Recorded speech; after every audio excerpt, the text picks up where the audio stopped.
The White House and Republicans across the country are going to realize what happens when you lose power in the House. And the committee chairs flip across the board. And they have lined things up in a significant way. Not only Jerry Nadler, but Adam Schiff has threatened to go deep into tax returns on behalf of Donald Trump. We'll see whether or not that goes anywhere. John Radcliffe, a moment ago, we asked him how far that could go. And Nancy Pelosi said it's going to take a while. You know, this isn't something where you just fire off a letter and get an answer immediately. Hogan Gitley, Deputy White House spokesperson, with me now for the North Lawn. Hogan, good morning to you. Thank you for your time. I'm going to squeeze a few questions in here before we get underway. I know the president is not happy with Adam Schiff. He's made that quite clear. How far do you think Adam Schiff can go in his inquiries? Well, look, that's a question for Adam Schiff. The president outlined a message at the State of the Union which was very clear. The Democrats have a choice here. They can either choose America's greatness, they can choose to move forward this country and help out the American people, or they can mire this country in endless, pointless, needless investigations that have no merit and warrant no time whatsoever. It's absolutely pointless to have these conversations when the president has done nothing wrong.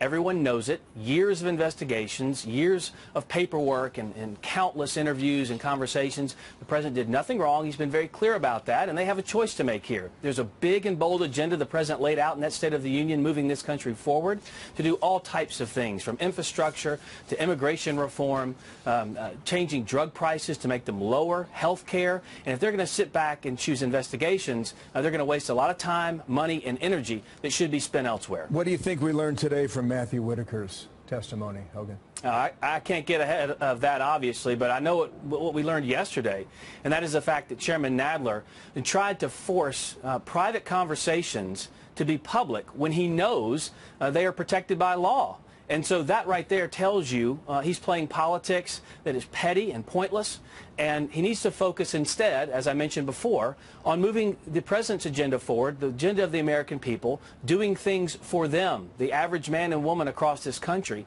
instead of focusing on petty partisan politics. I mean, it was a hackish move. He's a political hack, and we've got to move forward. Let's see what we get from it, okay? I'm just trying to squeeze in a few more topics before we go to the hearing. There is a call to, on behalf of Mick Mulvaney, to go to Camp David over the weekend for the members of Congress working on this border security committee. Does the White House sense a deal is about to be made? Well, one thing about that, I just talked to the Chief of Staff, Mick Mulvaney, moments ago, and this has no agenda whatsoever. He wants to build relationships with former colleagues and friends in Congress, but also forge new relationships with those who've just come into office. He thinks that's important for us to move forward. And again, the agenda for the president is bold and robust, and he wants to talk to them about that. But there's no agenda, there's no set conversation about border security. I'm sure it'll come up, but it's not a formal meeting by any stretch. I see. That being said, to assume that you're closer to getting a deal here would not be accurate, right? No, I wouldn't say that. Listen, our staffs here are in constant contact with folks in the conference committee. We expect them to do their jobs and put forth a package that actually protects the American people, keeps the government open, and funds it at responsible levels. The president has been very clear about what he wants and his constitutional duty, that is to protect the American people. We obviously gave him a few more days to figure that out. We're coming up on the deadline. And look, it's all a time crunch at this point, and they've got to come to a solution that actually does what they promised they would do, which is protect the American people. We expect no less. And quite frankly, the American people deserve it. Last point. New Green Deal. What's the reaction of the White House that was unveiled yesterday on behalf of some Democrats? It's quite rich for Congresswoman Ocasio-Cortez to point out the fact that we need to ruin our economy and stop all air travel and stop all cars in several years, when she said the world's going to end in 12 anyway. So, I mean, the whole thing just seems kind of pointless. Look, the economy is robust like it's never been before. This president has single-handedly turned it around, and now Democrats are running on crushing all of those gains and crushing the middle class and destroying any opportunity we have for growth in the future. And the line's been drawn here. I mean, the American people got to see in that State of the Union speech what they did, what the Democrats did not stand up for. They did not stand up for America's greatness, and that's obvious with this new Green Deal that has no chance of going anywhere. Hogan Gidley, thank you for your time. We are crunched on time, as you can clearly see. Thank you, sir, from the North Lawn. Member of that committee is with me now. He is Texas Republican John Ratcliffe. And, sir, welcome back here to our program. We're watching the hearing room. Morning, Bill. When something moves, we'll bring our viewers there. What gives in this hearing today, do you believe, now that Democrats have the majority? Well, Bill, as you know, President Trump has a constitutionally grounded right to privileged communications with his senior advisors, including the Attorney General. Democrats tried to get the Attorney General to waive that executive privilege on behalf of the President yesterday. That was what that subpoena fight was about. They lost. So today, what that means is that the Attorney General won't be answering questions about confidential communications with Donald Trump, but it does not mean that the Democrats won't be asking those questions anyway. Yeah, and if he doesn't answer them to their satisfaction, they could still subpoena him at a later date, couldn't they? I mean, and by the way, this is a man who's in the final days of his job as acting Attorney General. They could subpoena him sometime next week, and then there'd be a motion to quash, and a federal judge would decide the issue. But at that point in time, the Democrats would be left arguing to a federal judge why they were subpoenaing a private citizen to an oversight hearing for the Department of Justice. So good luck with that. Okay, all right. Then Adam Schiff, he wants to carry on his investigations of the president, dipping into personal finance issues. Here's the president said about that. Highly respected Senator Richard Burr, who's a Republican from North Carolina, chairman of Senate Intelligence, said today that after an almost 2-year investigation, he saw no evidence of Russia collusion. We don't have anything that would suggest there was collusion by the Trump campaign in Russia. That's in quotes by Senator Burr. Thank you, says the president. How far can Adam Schiff take that investigation? He can take it as far as other Democrats on the House Intelligence Committee will let him. They've got more members than Republicans do. But the bottom line is, Bill, the Senate Intelligence Committee didn't find collusion. House and Senate Judiciary Committees didn't find it. House and Senate Oversight Committees didn't find it. It doesn't exist at this point. The only one left out there looking is apparently Bob Mueller, and we should find out shortly. But I think the Democrats have put all their eggs in the Bob Mueller basket, and at the end of the day, if he doesn't deliver them from Donald Trump, they could have egg on their face. Just one more question on this. Nancy Pelosi was asked about the tax returns. She was cautious, almost hesitant, suggesting it's not as easy as you think. Do you think this will happen? I think that they will try. Nancy Pelosi is still accountable to an increasingly socialist left wing of the Democratic Party that is demanding this with respect to Donald Trump. These investigations, Bill, whether it's in the House Intelligence Committee or whether it's through Nancy Pelosi and other members, really is about opposition research against Donald Trump for 2020. That's what's really driving these investigations going forward. That's what we're going to see today. Mm-hmm. An oversight hearing, Bill, of the Department of Justice should be about the Attorney General's what's happened on his watch and what his vision for the future is. Today we're having an oversight hearing for a guy who's had the job for less than 2 months and is going to hold it for less than another 5 or 6 days. This has nothing to do with oversight. This is about trying to get to Donald Trump.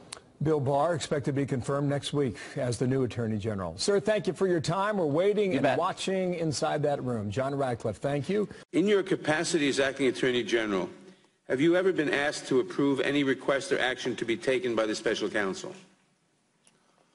Mr. Chairman, I see that your 5 minutes is up, and so I'm here voluntarily. We have agreed to 5-minute rounds, and Catherine Herridge is live on Capitol Hill. I couldn't tell if he was joking, Catherine. Well, it's right, Dana. We're just in a short break right now, a 2-minute pause, according to the Democratic chairman.